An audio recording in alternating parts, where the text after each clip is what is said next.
নমস্কার বন্ধুরা, কেমন আছেন?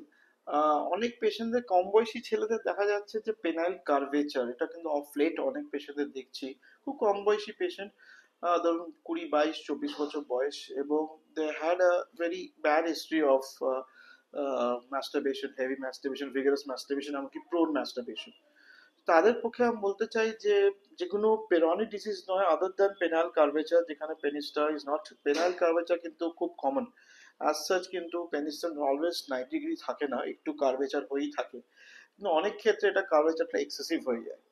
এবং সেকেন্ডারি কার্ভেচার দেখেছি যেখানে পেনিসটা একটু ব্যাকা থাকে, প্লাস একটা mid section of the shaft পেনিসেও কিন্তু একটু ব্যাকা থাকতে পারে।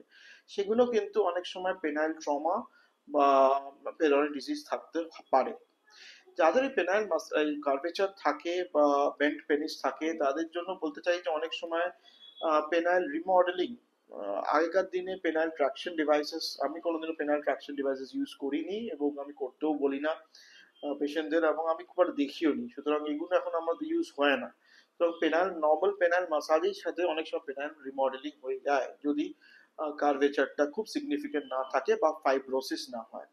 এছাড়া কিছু ওষুধ দেওয়া হয়, কিছু ইনজেকশনও দেওয়া হয়, কোলাজিনাস ইনজেকশন দেওয়া হয়, কিন্তু আমি খুব একটা ইউজ করি না।